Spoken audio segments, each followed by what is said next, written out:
Hello, and welcome to the Untitled History Podcast, the podcast where two former history students explore the ebbs and flows of the past with a, quite frankly, stunning punctuality. There's no need to investigate that claim. I'm your host, Cain, and I wish my name was longer because saying it out loud, well, it sounds unjustifiably emphatic. I'm joined, and as always, by my delightfully bisyllabic co-host, Ryan. How are you doing, Ryan? I'm doing pretty good. You know, you did use that on me before, and it's better the second time. I'm gonna be honest. That was brava, brava. You Yeah, I can't wait to hear me flip over that middle part, but it's fine. We're good. all right. Uh, So I believe we should bring the lovely people up to where we were 3 months ago. Was it now? 2, 3 months ago? 3 months ago, last week, who's to say, You know really? what? When someone 20 But years down the road is listening to this all at once, it won't matter. right, it'll be completely seamless, and they'll be rather annoyed that we are reminding our lovely audience of what we discussed last time. Um, so, to briefly recap some of the ideas we covered, we were discussing the ancient Greek league system, the classical Greek league system. We had done a general overview of conditions in Greece and a history leading up to the Persian Wars, and had stopped right at the end of the Persian Wars. Some of the major themes we covered included one, from a physical and geographical standpoint, that Greece did not lend itself to a sprawling empire.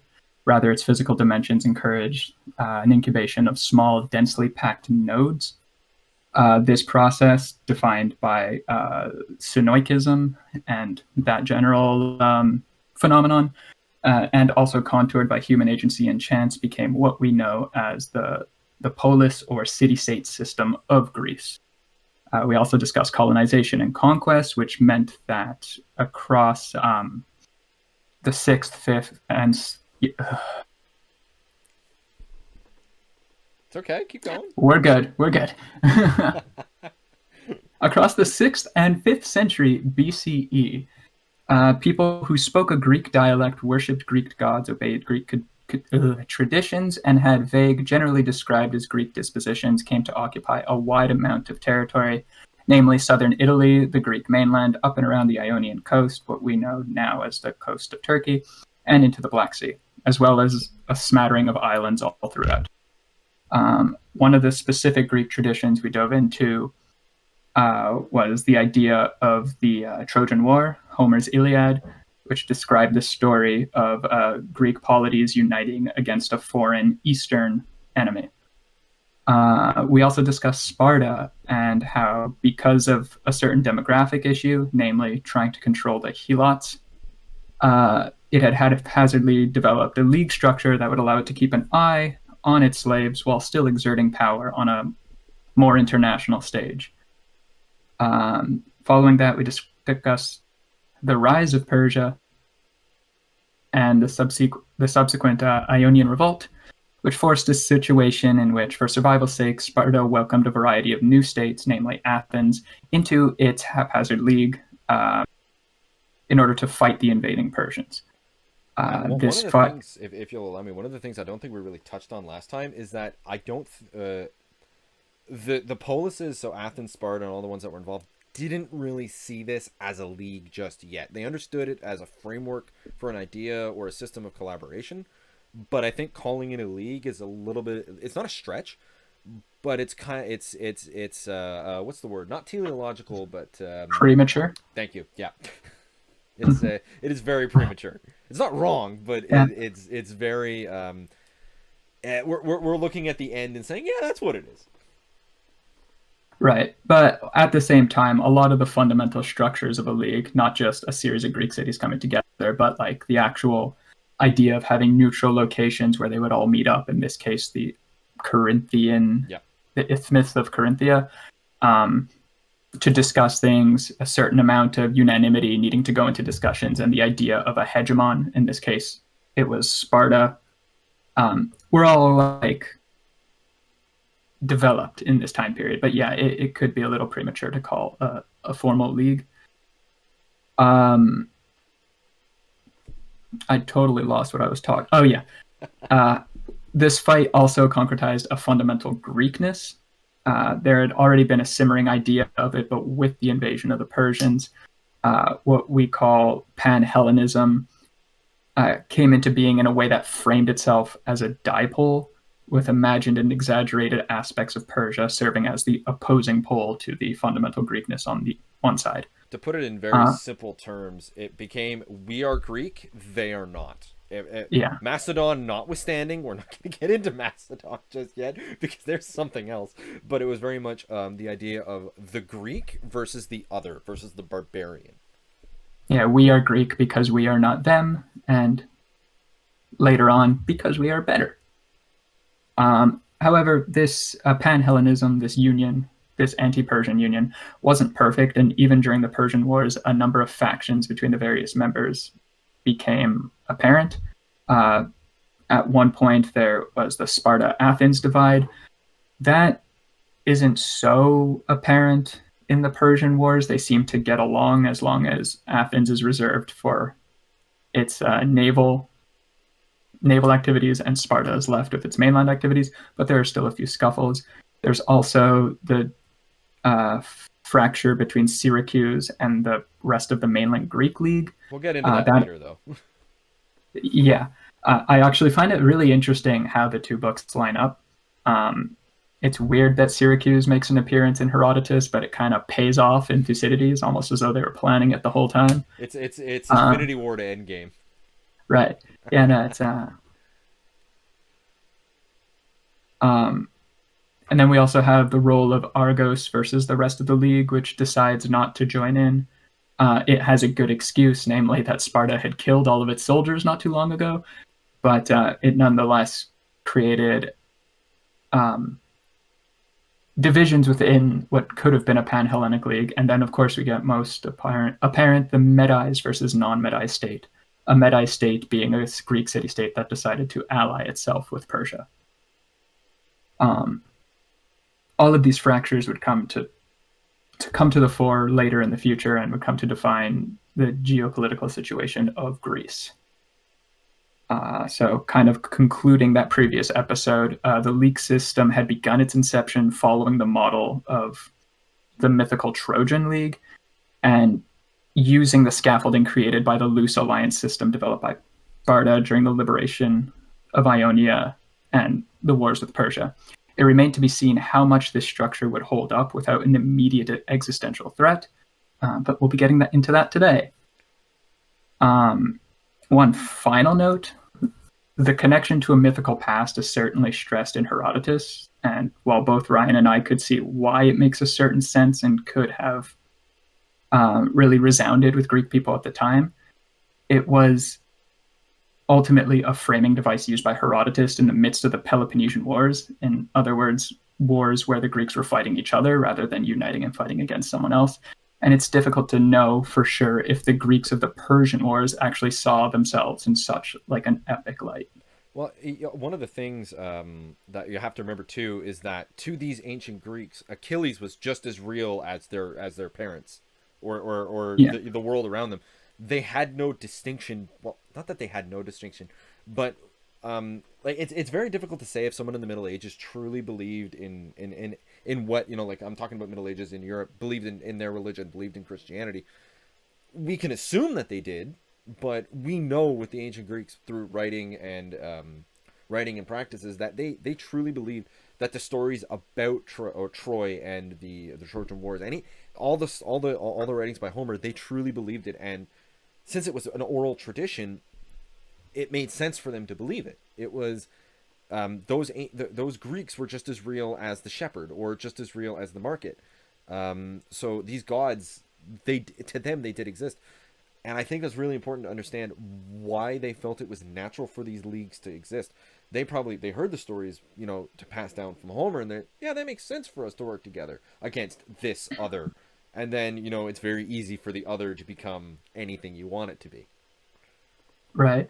It's actually interesting that you brought up medieval Europe, because kind of similar to like the idea of saints' relics and saints' bones, the Greeks really had this profound interest in the burial of heroes. Yeah. So you would want a hero buried near your city, and that would give you kind of like supernatural advantages or disadvantages when fighting your enemy, to the point where at the end of the Persian Wars, after the Athenian navy had proved itself like completely ascendant while it was chasing the Persian navy back to the coast of Anatolia, they managed to recover the bones of Theseus and bring them back to Athens for burial. And this became a whole, like, this combined with rebuilding Athens following the series of raids that had taken place during the Persian Wars really cemented like the rebirth of a new, strong Athens. So, like, not only were these heroes and myths real in the imagination, if you really wanted, you could find the bones to go check them out. It's funny how humans don't change. Yeah, honestly. I mean, Uh, but people are buying jars of air that have from the Staples Center from Kobe's last game in the NBA. So yeah, humans don't change. right. All right, I but mean, that's good for our recap. I think we nailed everything, and yeah. or I should say, you nailed everything. Please do not take that's going to get taken out of context. So you wanted to start with the biography of Thucydides, if I'm not mistaken. Yes. Rather than putting that 30 minutes into our episode, we're going to do it at the top. So yeah, for Yay! this episode, we'll be we're learning. Viewer retention. What is that? So yeah, for this episode, we'll be using Thucydides as our primary source to investigate the continuation of these themes. Um, as I said, like at the top, it is interesting how many of the things that Herodotus touches on become like concretized in Thucydides' text. So Argos comes back to play a big role now that it's had a generation or two to give birth to new soldiers. Syracuse becomes incredibly important. Egypt makes a comeback, and we all remember Herodotus's divergent conversation about hippos in Egypt. And just how wrong he is. But yeah, it all really like it comes back and comes, and you could just be saying that the world was smaller back then. There weren't a lot of places to go, so yeah, they're going to come back. But it is, I find, very interesting. But to Thucydides himself, not a lot is really known about Thucydides, except that he was an Athenian of a generation younger than Herodotus. So he's really like Herodotus sets the stage, Thucydides follows up. He was likely of Thracian descent, and his family certainly had lands and interests in the gold mines in that area. And during his life, he served as strategos. Strategos. Strategos. Stratego. We got it. Straight goss. He served as straight goss before losing a battle and being exiled. All of this during the Peloponnesian Wars, which he would write a history of. For a few years following that, and having lived through a number of the I can't speak today. You're good. Having lived through a number of the events that he described, he filled the gaps of his knowledge by interviews with both Spartans and Athenians. Though, as always, the Athenian perspective prevailed. We kind of touched on it last time. There's the idea of the Spartan mirage. They didn't write a lot. They were very curt in any discourse they had. So the Athenian flamboyance tends to really shine when opposed to that. An estimated timeline of Thucydides' life would be from 460 BCE at the earliest to around 404 BCE. Although hard dates are very difficult to find. Yeah, they're not going to get an absolute date on anything that old. Well, not anything, but I mean, for when it comes to people's lives, no, it's not happening. Yeah, he wrote this big boy. Actually, this is a particular version that's very useful. It's the Landmark Thucydides. I strongly recommend it because they put a map every 2 to 3 pages, so you can keep up with every tiny village that gets raided. And I have my history bathroom reader, so you can tell the kind of difference between the two of us right here. Kind of comparing and contrasting Herodotus to Thucydides, one of the most prominent things you'll hear is that Thucydides is way more of like a conventional historian. He's very dry. He tries to be very objective. He tries to be he tries to limit his tangents to specifically reinforce his arguments. Um, if you dig so like in a lot of ways very familiar to academic historians today. If you dig a bit more into his style, you'll probably hear a lot about the speeches he makes. He has his characters give these long speeches to highlight certain points. And he himself says that if he can't exactly remember what the person said, or if he finds they didn't say it as effectively as they could, he's going to rephrase everything they said to what they should have said, given what the moment called for. Which is an interesting, like,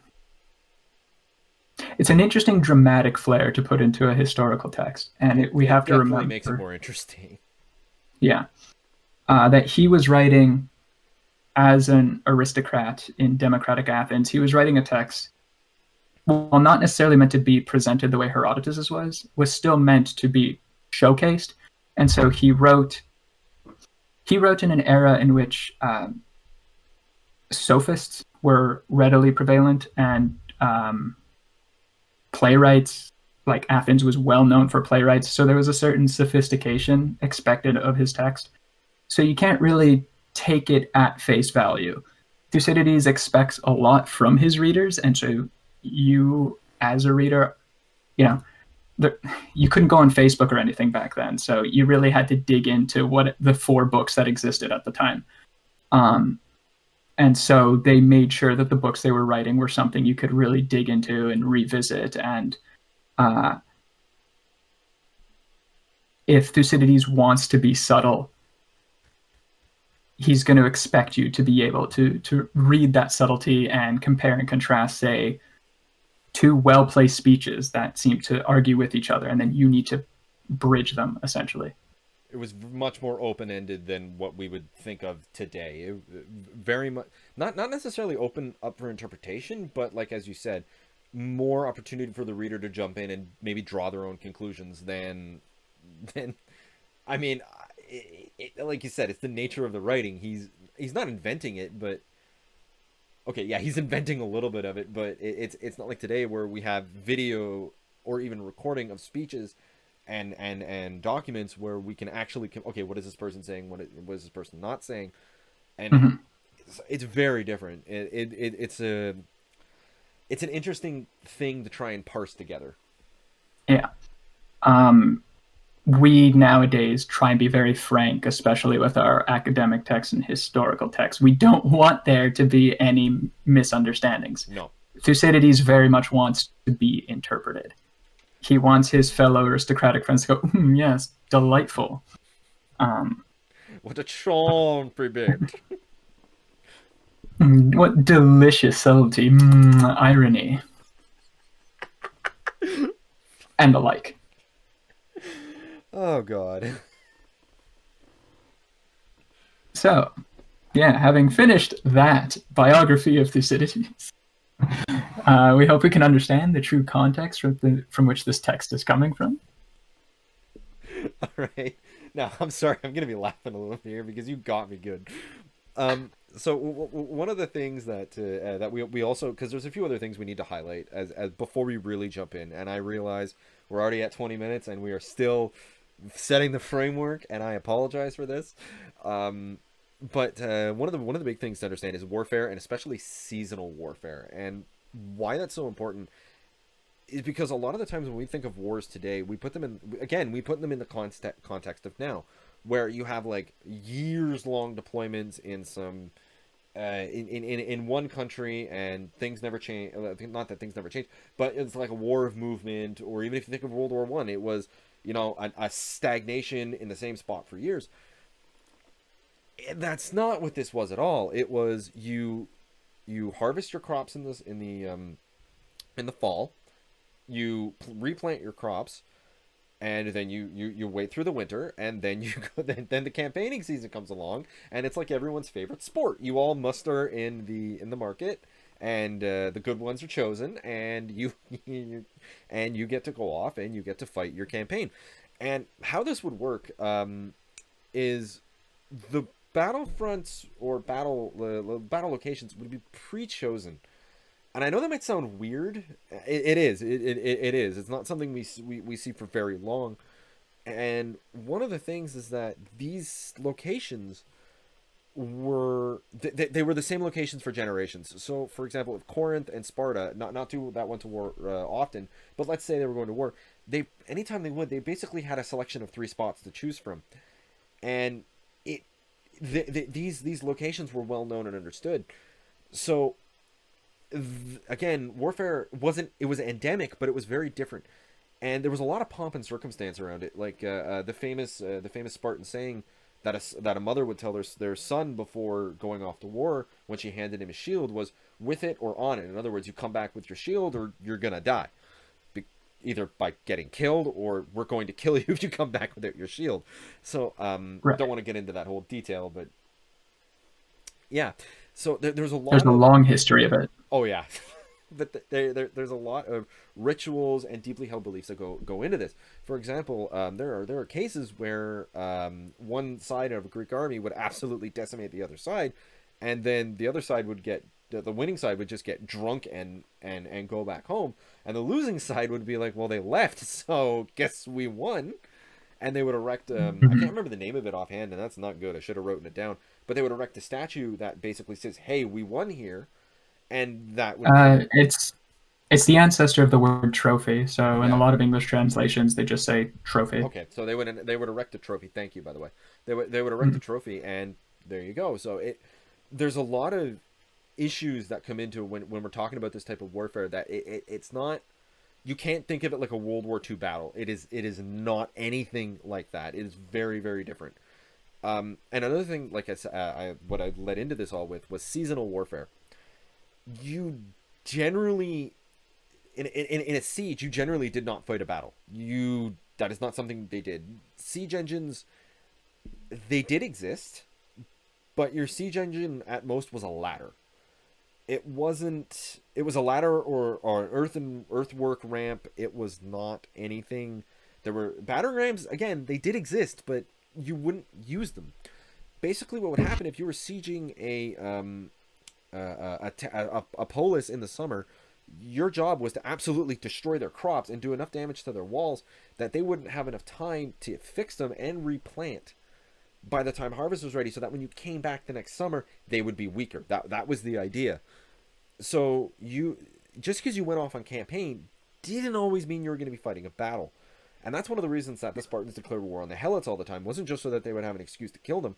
It's because it would give them legal, even though they didn't really need it, it would give them moral the moral ability to destroy their crops, and that's the Yeah. big thing here. And the Peloponnesian War was a massive shift away from this. Like it was such a big shift. It's comparable to 19th century battles into World War One, where you had an idea of like gentlemanly warfare, and then it was just not we're moving away from this because we get better techniques, better technology, better equipment. We are going to change this altogether. And that's when, like I said before, you really started to see the introduction of more siege equipment. Again, not that it didn't exist, but it was starting to be used now, scaling ladders and the like. And you started to have basically it was no longer seasonal. Not that wars would become seasonal again after this, but this war was not. It was from beginning to end. It was on. And again, yes, armies did retreat in the winter, obviously, but they were still on alert. It wasn't the Right. same, and especially with the Navy. Right. Actually, kind of going back to what you just said, um, I think it's really worth stressing. You said like moral Sparta needed the moral high ground, and in terms of having religious sanction to do war, that was a huge thing Yeah. about like all of war was very ritualized, as you said. Mm-hmm. Um, and one that didn't mean it wasn't bloody. Like I said, Argos and Sparta had a pre-designated battlefield. They met up with their heavy infantry. They lined up. They made sure to sing their songs before fighting. The Spartans made sure to braid their hair before fighting, and then they charged. And the Spartans still didn't hesitate to wipe out the Argonian. Nope, that's a Skyrim. The army almost to a man, to the point where they were unable to do anything militarily for a generation and had to agree to, I think it was a 50-year peace. It was something like that. Yeah, it was ridiculous. So ritualized warfare did not mean not violent warfare. It still got ugly. But and Sparta especially really did everything only with religious sanction. So they had they in Thucydides especially, there are many anecdotes of like them marching out, getting ready to invade Athens, and then an eagle flies the wrong way for them, so they go home, and that's the end of the campaign season for them. These types of things happen repeatedly because, for whatever reason, Sparta was particularly superstitious.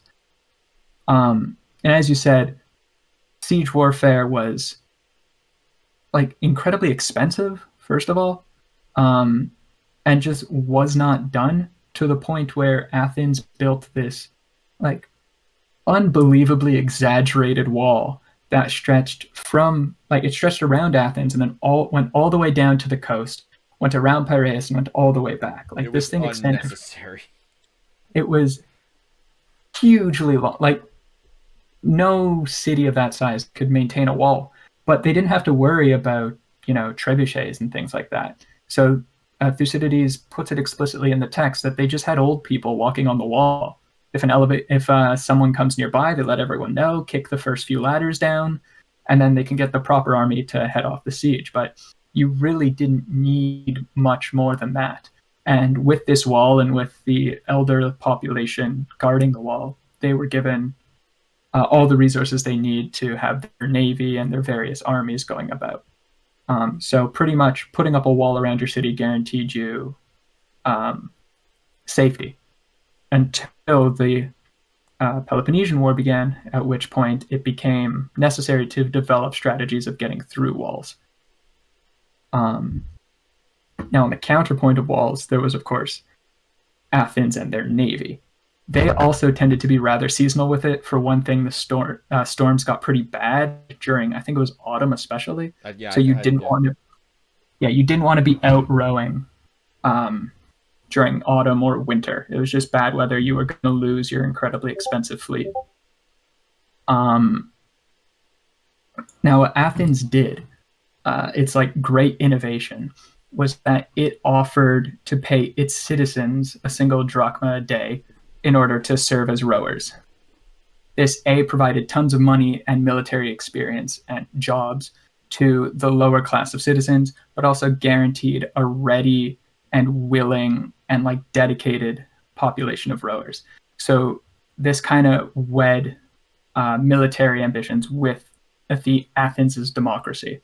And so with this huge standing rowing force, they could have a huge navy of up to 200 triremes, which is, I believe, the max that it reached during the Peloponnesian War. Yeah, I'm not sure, but that sounds like that's a lot. Yeah. And obviously, paying all of these citizens a drachma a day, plus building the ships, could get pretty expensive. And the only way for like this, there weren't banks giving out loans. You couldn't change the interest rate on your country. You didn't have a mint that was printing out paper money. Everything was backed by hard silver. So while the loot from the Persian Wars gave Athens a bit of a boost to afford these things, while the mines sometimes produced a surplus of silver that Athens could use, really they needed to find money to pay for all of this. And one way was taxing the wealthy, which obviously the wealthy didn't much enjoy and were already not too big on democracy. So it was best to leave them be lest they lead a coup. The alternative was to get your fellow league members to pay for it. So Athens developed kind of a racket. We'll protect you if you pay us a certain amount of tribute. And so in that way, imperialism and democracy got inextricably linked in the city-state of Athens across the years leading up to the Peloponnesian War and the Peloponnesian War itself, and like was deeply reinforced throughout the Peloponnesian War. I mean, even to this day, the most expensive thing a government can spend their money on is a navy. It Right. is insane. And to kind of trace the steps from where we left off, which I probably should have started with following the biography of Thucydides, but we're still learning here. We'll get there. Um, Athens had chased the Persians all the way back to the coast of Ionia, and won a few more battles. One of them was like the Battle of Erimedon, something to that effect. I'm not sure. That name doesn't ring a Um, bell. Essentially, what happened during naval warfare is uh, you couldn't keep your ship in the water all the time. Uh, they hadn't waterproofed their boats, so they would get waterlogged and too heavy to continue rowing. So at the end of every day, you would put your boat onto shore. And if you were a sneaky little Athenian, when the Persians had their boats on shore overnight, was probably the best time to attack them, which is what they did during this like final climactic battle. Completely destroyed the Persian fleet. Persia was left defenseless. There were a few more harassing battles, um, and eventually, what's known as the Peace of Calais Which may was or may not have existed. yeah. The historical consensus was that historical tradition is that in like 469 BC, 459 BC, something like that, the Peace of Calais was signed, and Persia agreed to relinquish control of the Ionian city-states, agreed to not sail any ships in the Black Sea or in the Eastern Mediterranean, and paid some kind of tribute to um, to the Greeks to get them to go away. um, but in terms of textual evidence, there's not a lot to suggest that there was some kind of formal peace. In fact, Thucydides doesn't mention any formal peace at all. And what this kind of does in terms of talking about the geopolitical situation is it means if there's no peace, that the Greeks were maintaining this kind of informal treaty through force of arms alone. So Athens needed to maintain a heavy naval presence because they needed to make sure that every time the Persians got uppity and put a fleet onto the sea, that it was smashed and they would stop trying that. They needed to make sure they were well armed in case Persia made any moves against Ionia again, because there was nothing solid keeping Persia out of Greek affairs. Um, what this means is that when we see a series of rebellions take place after the quote unquote signing of the Peace of Calais, we can see it as Athens um, being aggressively imperialistic and flexing its newfound weight, or we could see it as Athens and the broader Greek League desperately trying to keep everyone in line in case Persia comes back. Now, as the decades go on, how flimsy this becomes as a pretext for maintaining imperial arms, I'm not going to judge. I wasn't there. It's not hard to tell which side you're on, though.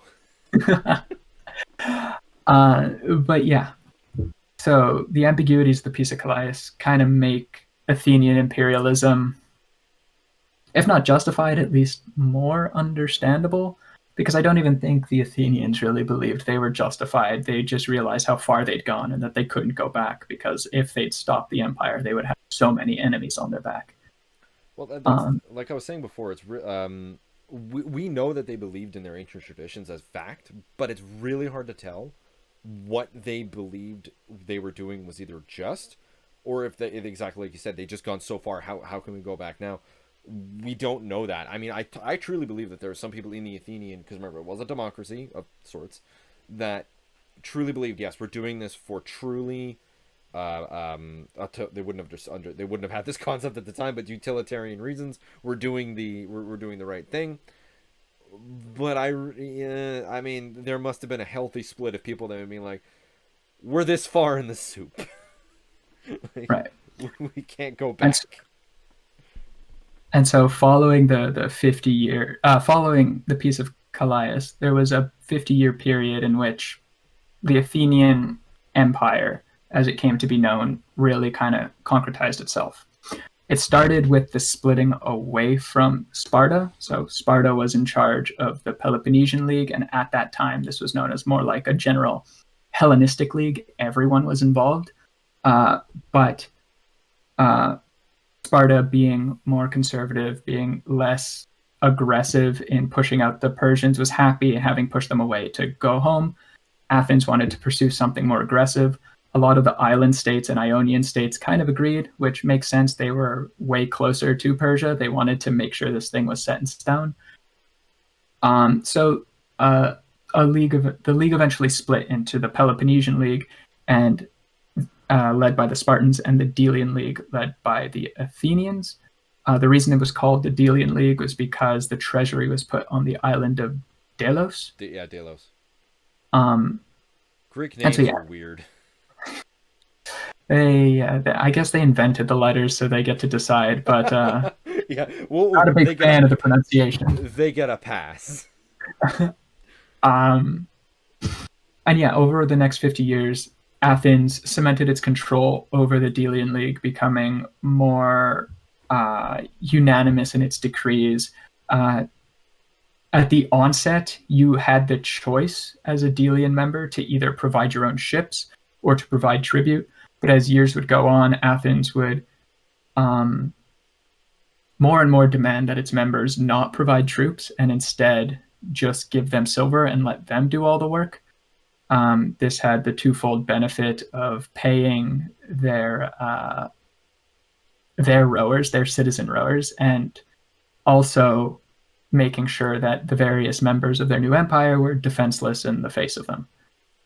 But I Um, mean, switching gears a little bit, it wasn't all negative being in these polises. Though I know we're going to get into this a little later, but also one of the things I want to point out is that Athens also, like you said, became very aggressive. Yeah, originally the original treasury that was supposed to be shared between all the members of the polis was on the island of Delos, and then one little revolt happened, which was nothing out of the ordinary. It was totally normal. And then Athens was like, nope, nope, nope, can't have the treasury on the island of nope, it can't be there anymore. It can't be it's not safe there. We need to put it in Athens, in the crap. What's the name of the hill? The Parthenon. We're gonna put it in the Parthenon. That's where it's gonna be. No one is allowed to get near it. The only people allowed in there are Athenian state actors. No one else, and even people that were like high-ranking officials in the Delian League could no longer have access to the treasury. right. So yeah, so Athens was getting pretty aggressive, but there was always a but here. For the smaller members of the league, they did still have the option to leave. The bigger ones didn't. They would have been pushed back in, but you have to remember it was a certain amount of give and take. For them, they looked at the benefits that the leagues also had, and I think we're getting. Do you want to get into that later? Or you want to get into it now? I was just going to round out the 50-year period, and then we can jump into the various benefits of being part of Athens. That I know that sounds you, good. as a Athenian apologist, want to get into it. Um, Nah, man, fuck Athens. but kind of to what you were saying, especially with the moving the treasury from Delos, um, Athens got it in its head that it could continue to take on Persia purely as a naval power, and B, that this taking on of Persia included taking over all of Egypt, which is just an Asinine. incredible bid for power, which is something that Athens, it will not learn from this. It will continue to be like, yeah, I can do whatever I want and I will succeed, and just lose so hard. Just risk it all on the dumbest thing. Just to put this in perspective for people that might not know, Egypt was so rich, even under the mismanagement of the Ptolemies, that it bankrolled the Roman Empire. Think about that. Which kind of makes it a tempting target. Oh yeah, 100%. But the Persians were not just gonna let this thing. Yeah, they No. already they lost like the look how hard they fought for the pennies they were making off of the coast of Ionia. They were not going to lose the Nile River. Like that. Um, but No. more than gold, silver, and mineral resources, Egypt was important because it provided a ton of grain. And that seems to be the through line of these weird Athenian ambitions. When they try and take over all of Sparta, when they try and take over all of Sicily, after like barely winning the first half of the Peloponnesian War, um, it's most likely because of the grain deposits that they had there.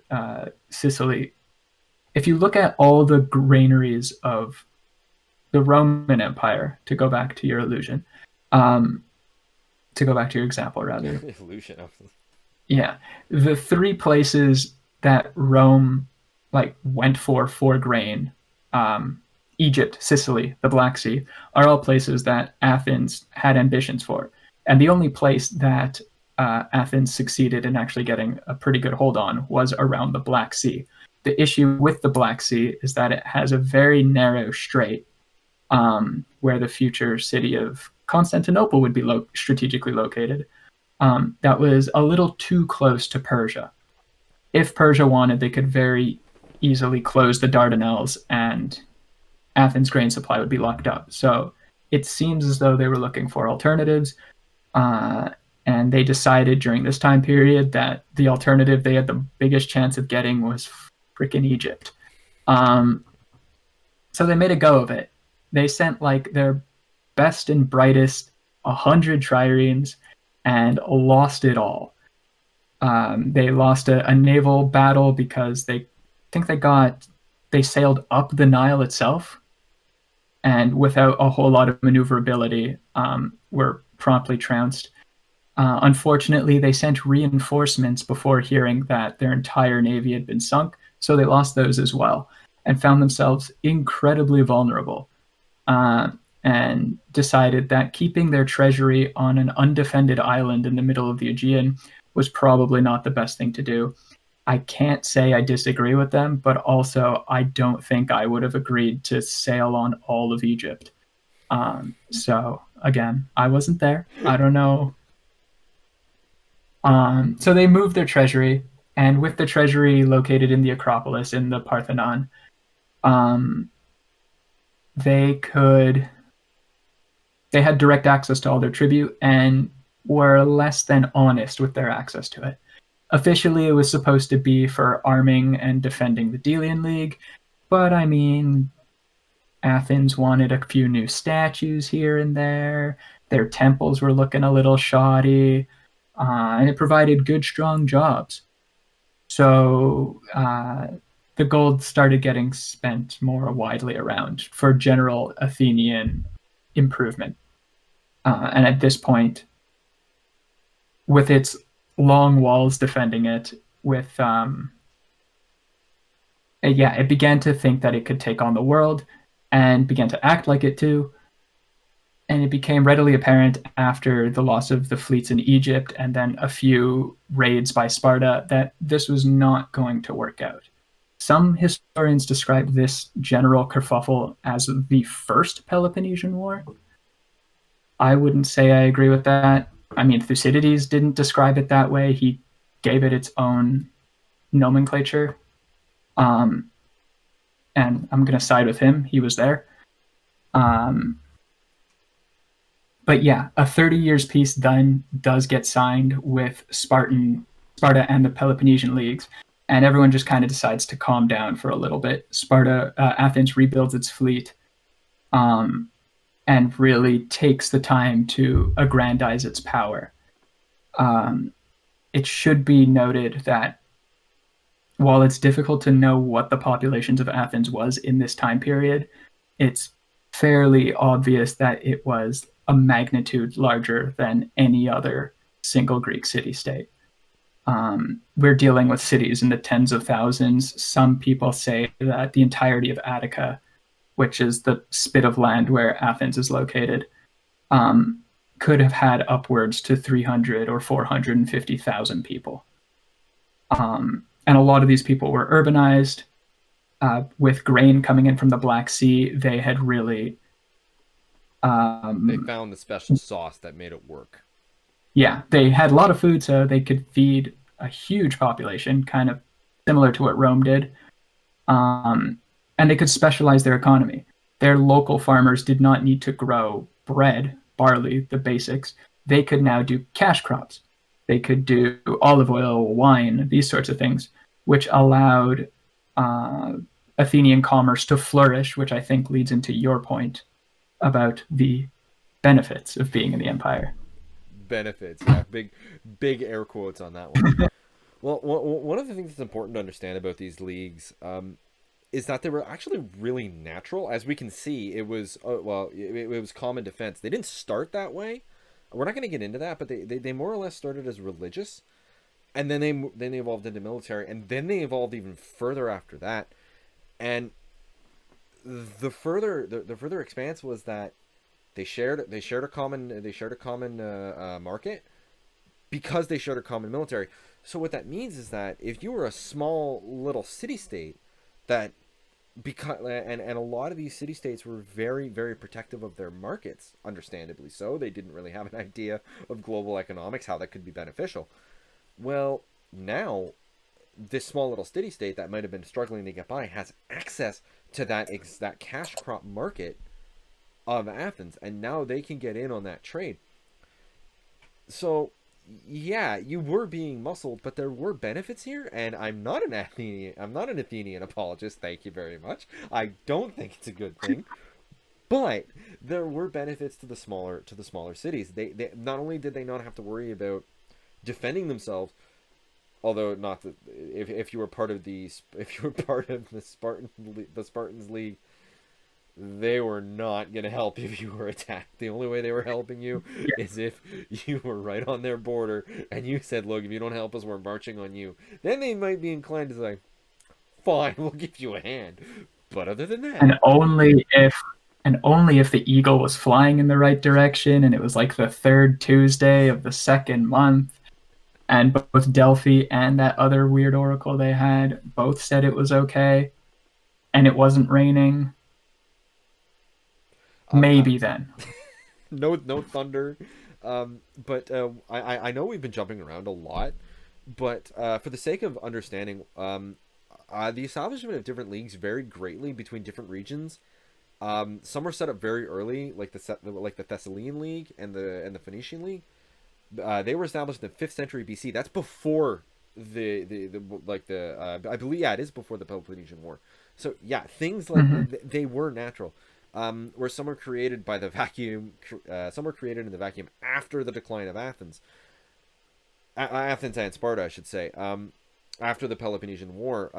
So it's very much when we talk about the Delian League and the Peloponnesian League, that being Athens and Sparta, they weren't everlasting. In fact, I think their heyday was maybe 150 years, and that's stretching it. Like I'm talking the end of the Persian to the end of the Peloponnesian War, because after the Peloponnesian War, Athens and Sparta just they nosedived without each other, without them posturing against each other. They really didn't have. There was nothing keeping them relevant anymore. And Sparta, Right. as you were explaining before, had no fucking interest in anything else. They were very what's the word? I want to say secular, but it's not the right word. They Uh, were uh, isolationist. They were very isolationist. So that's one of the things that's really important to understand is that these leagues, everyone understood them, and it's thought that up to 50% of polises joined a league, but they were also how the Greeks would have called them was a koinon, and that's how we think they're pronounced. We're not sure, but we'll go with koinon. And so yeah, it was estimated that over 50% of polises were members of a koinon at one point or another, but not every polis joined their local koinon. Not every neighbor of Sparta joined the Peloponnesian League, and the personally, I find this really interesting. Cain, I'm sorry if you don't, but I think it's really cool. You can look at it this way. They may not, for example, let's say Sparta's neighbor doesn't want to join their league because they look at it and like, well, if I join with Sparta, then I can never go to war with them. I'm under their thumb. I don't want that. But if I join the Delian League, yeah, I'm paying protection to Athens, but they'll at least do something if I get into trouble. I also have access to their market. So just because you were close to someone doesn't mean that you were going to be necessarily allied to them. Yeah, there was a higher chance, but it's not necessary. Another reason was it was you could lose your resources. You could lose your resources. Let's say that you might be good friends with the person that's in charge of the league, but you're not good friends with someone who's in that league, and you do not want to work with them. And that was also another possibility. Now, that doesn't mean that you're necessarily going to go to war with them. Again, if they're protected by Athens, you don't want to go to war with them at all. But you're going to be competing with them in an open market, and you don't necessarily want that. So most of these leagues also had what's called a federal ecclesia, or an assembly that was controlled by it controlled the regular goings on of the league, and that's also really important to understand. So usually this assembly was held in one city, usually getting the title of capital of the league, although sometimes they rotated, because again, you wouldn't want Athens, although Athens did. I'm just using them as the broad example, but yes, Athens was the capital of the league. There, even when the treasure was on the island of Delos, Athens was the focal point, which is understandable. But why that's important to understand is that it wasn't, even though Athens and Sparta were the main hegemons of their respective leagues, they didn't have all the say. They did have to answer to a larger group, and if that larger group was united against them, Athens and Sparta could absolutely say, well, fuck you anyway, we're going through with what we want, and Sparta generally did, but they would get some very, very bad feedback, and that could hurt them in the long run, and it ended up hurting them. Voting for the ecclesia was usually direct, meaning that the city where the assembly was held generally had the majority, which makes sense as to why Athens was like, nah, we're meeting here today, boys. Yeah. No debate. And that makes sense. That makes total sense. Yeah, kind of going off of what you were talking about, especially with regards to Sparta and Athens and like the different degrees of say of different members. I think like so we started our narrative with the big league, the Hellenistic League, and then it splits into two. And I think the interest of really focusing on the Peloponnesian War period within like the broader discussion of leagues is because here, before the complete splintering into many leagues, we see a presentation of two paths that the league system could take. In the way of the Peloponnesian League, we have a slightly more decentralized. Wow. Decentralized league system. Sparta is unambiguously the hegemon of it. They won't take no two buts about it. But at least as presented by Thucydides, Corinth is always putting in its 2 cents. And there are places like Megara, which can decide some days it wants to be part of the league, some days it's going to flirt with Athens, some days it's going to do its own thing. And there are also just allies of Sparta who are not in the league but fight with the league. It's all very it's loose. I think that's the yeah, best it's way. very loose. And this kind of sorry, this kind of plays to Sparta's insularness. They don't really want to go out all that much, so they're just like, yeah, do your own things. As long as you agree that any of my enemies are your enemies, we'll be fine, and that can be the basis of the league. I don't need you to pay me tribute as long as you provide your hoplites, because those are cheaper and easier to train, as opposed to a navy, which is the counterpoint, the other version of the league that exists. Because it's funded by the Navy, because you really want the best ships and the best rowers. Otherwise, it just, like, the specialization is key to running a successful fleet, especially in this time period.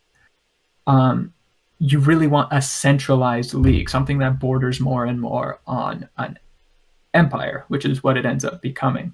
And so we have this presentation of two types of league, one very centralized, one very mercantile, one very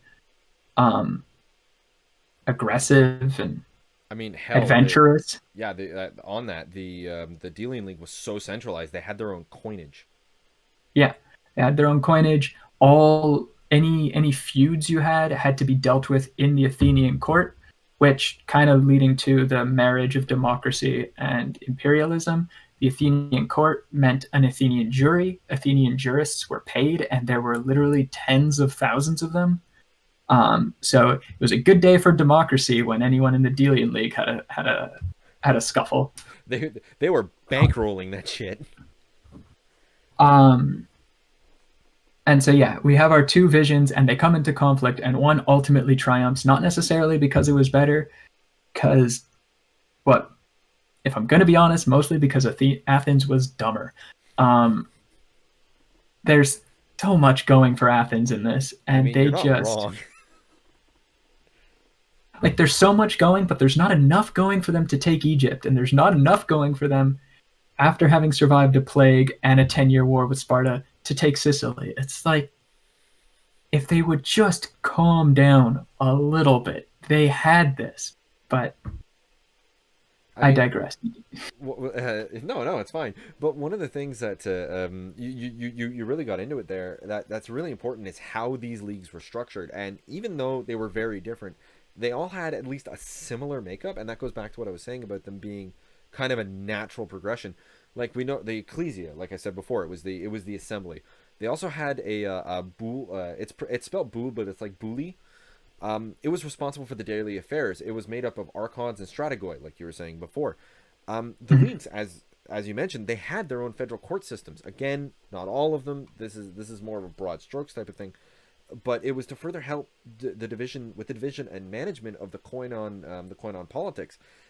They could even be divided further into a meros and a telos. A meros being division and a telos being a district. Now you could get that deep down in the leagues themselves, which to me is nuts because you really wouldn't see anything that complicated again until I would say the 19th century. I'd like I would that Okay. I would the Roman systems didn't even get this complicated. I'm talking about Right. in their alliance systems at least. Like you didn't have anything where a smaller alliance member could actually take a complaint about a bigger one and actually have it be heard out. Not necessarily that they would win, but it just wouldn't happen. And even then, I'm Right. stretching by saying the 19th century. Yeah, and it kind of speaks to the mindset of the Greeks, of that very like Synoikism fed centralized thing where everyone thinks their polis is the center of the universe. And so if you're going to have any kind of foreign affairs with that type of mindset going into it, you really do need to have a degree of appreciation for even the tiniest of polis. Exactly, and that also goes back to what we like. We're getting the links good in this one. Like we were saying before, they believed that their religious stories weren't just stories; they were fact. And a lot of these cities shared the same founding myth.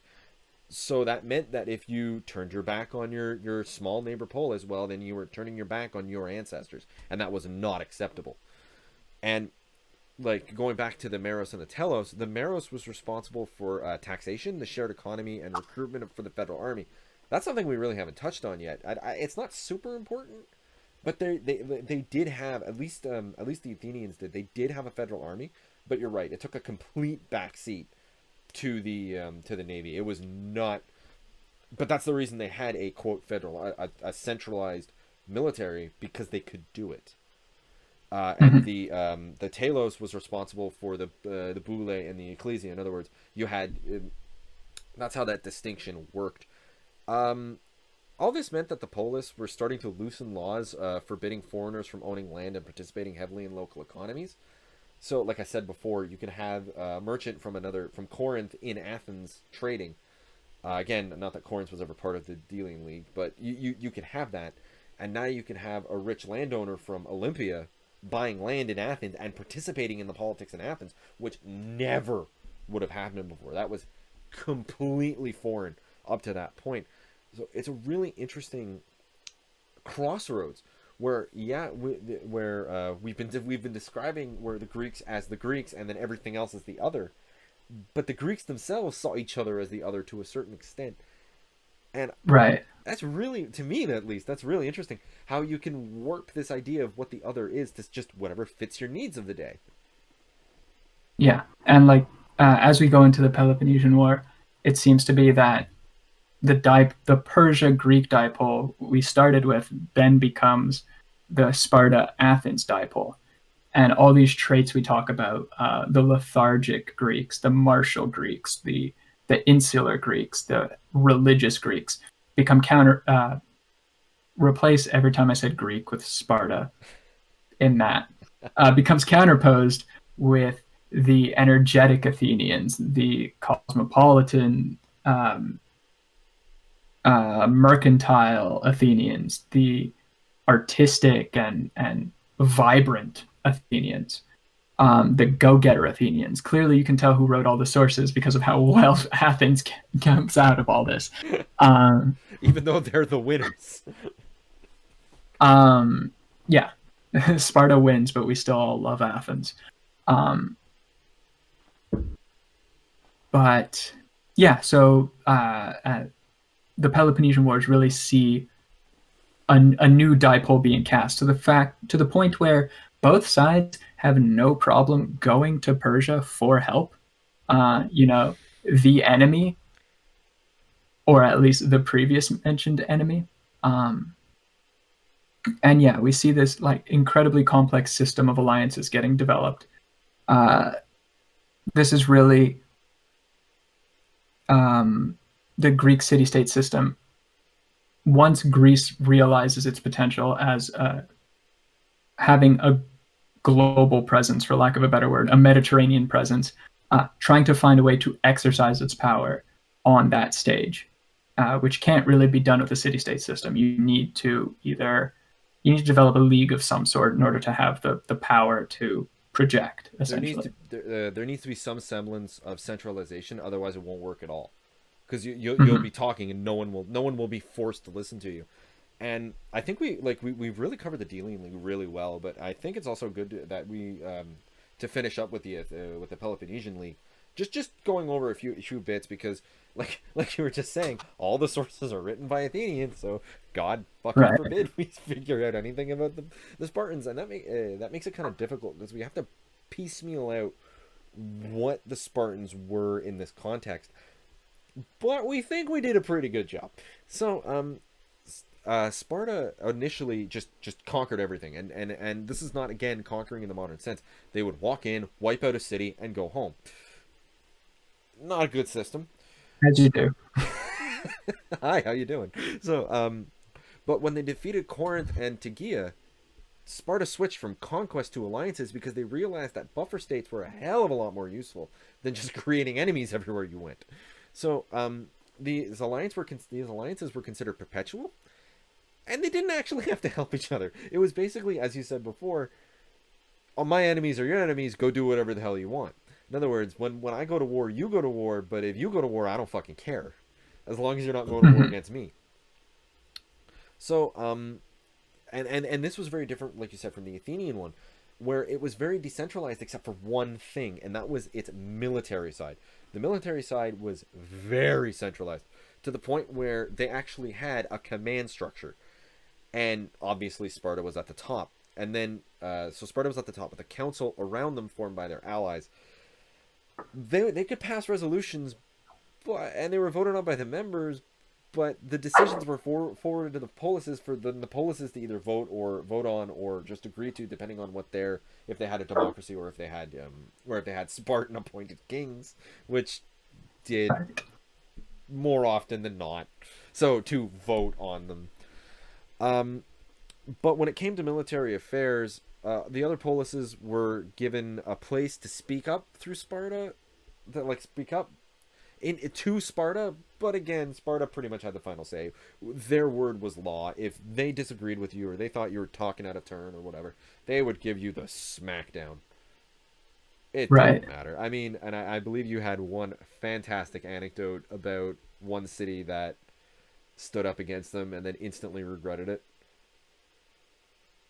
Um, Actually, kind of going back to the siege warfare thing. Uh, are you talking about Plataea? Was that Yes, what I yes, heard? yes, I am. Okay. I think it's a Yeah. good way So to end. Plataea is where the Peloponnesian War really starts. That's where the Thebans invade, and eventually everything goes crazy. Um, and so the Spartans start a multi-year long siege of the town of Plataea. Plataea has been a staunch Athenian ally from the beginning. They stood with Athens at the Battle of Marathon, for context. Athens conveniently forgets this every time they talk about it. They talk about how they single handedly fought off the Persians, but that's a different story for a different time. Technically, Plataea was in Boeotia, so it should have been with the Thebans, but they liked Athens more. They didn't get involved, so it was in a very finicky area. So Sparta shows up to take it, and a Looney Tune series of adventures take place during the siege of Plataea. Um, Sparta tries to build ramparts up onto the Plataean walls to, essentially walk over and invade the city.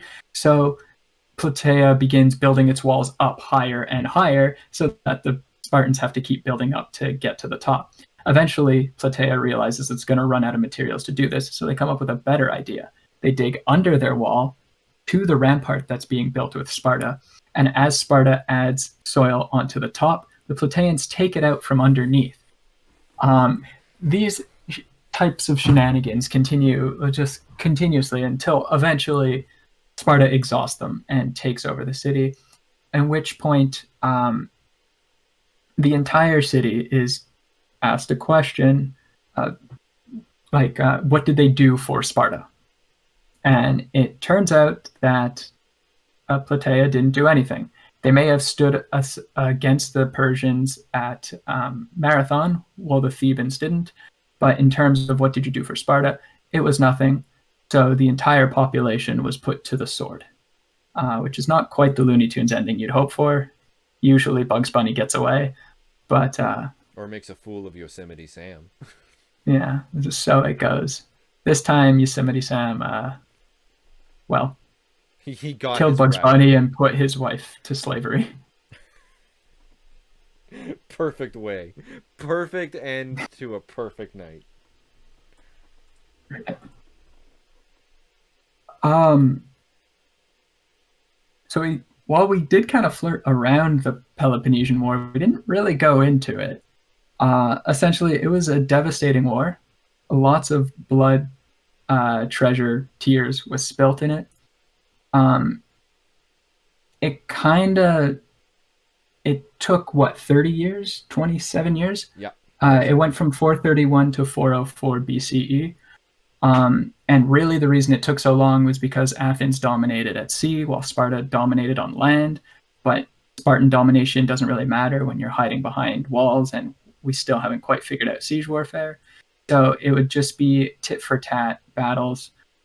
There was a break halfway through because Athens had figured out the game-winning strategy of arming Spartan helots, which was really freaking them out.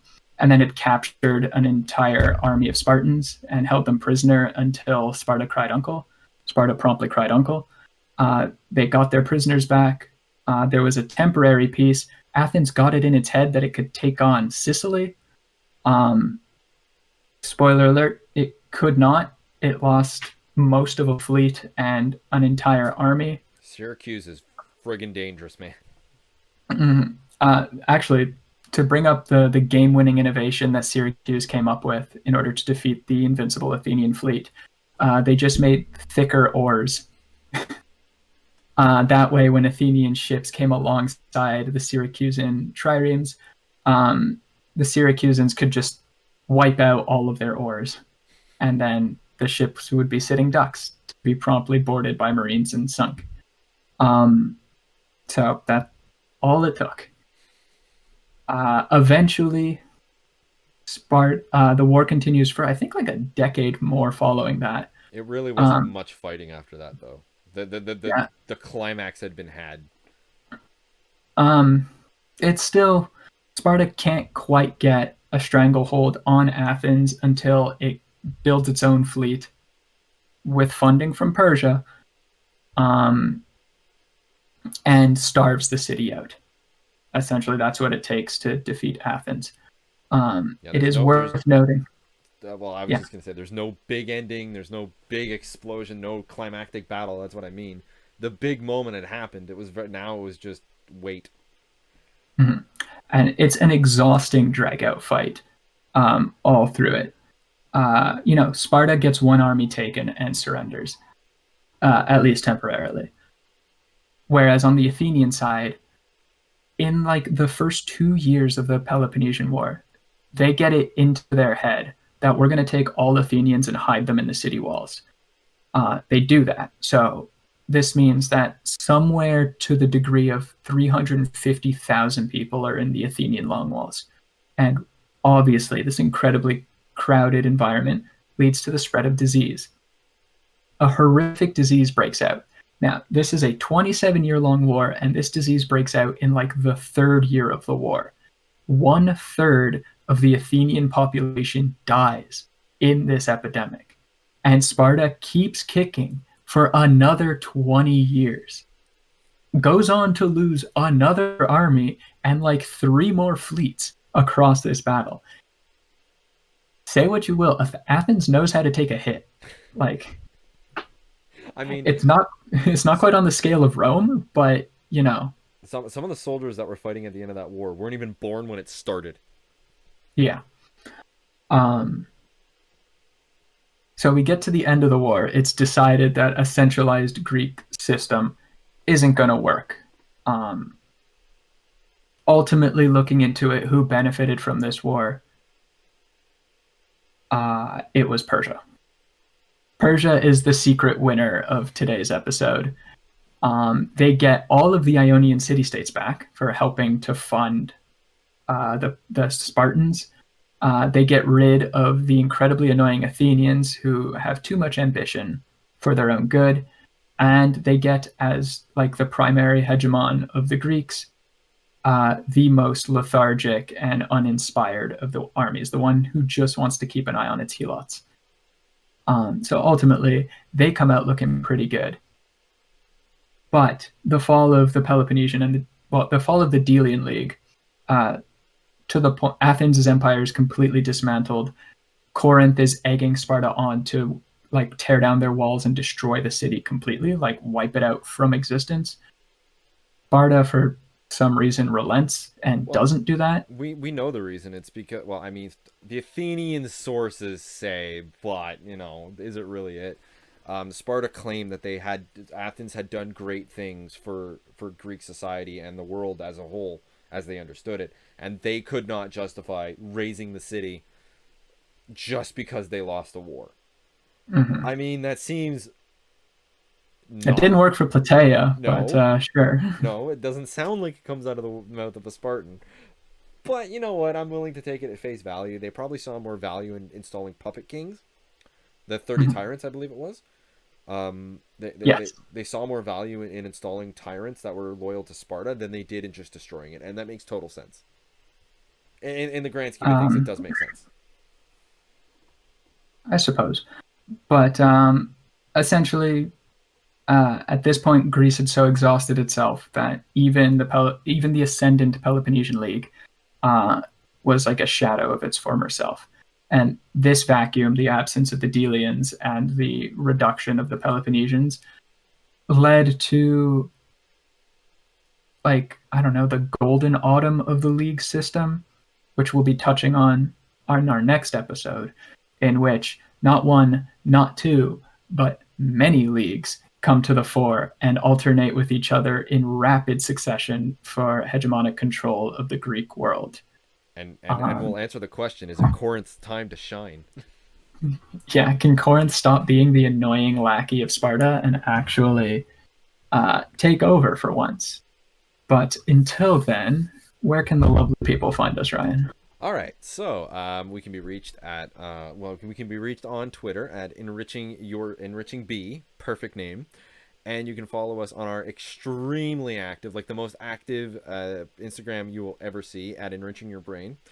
And if you think we're really cute, you can send us an email at enrichingyourbrain@gmail.com.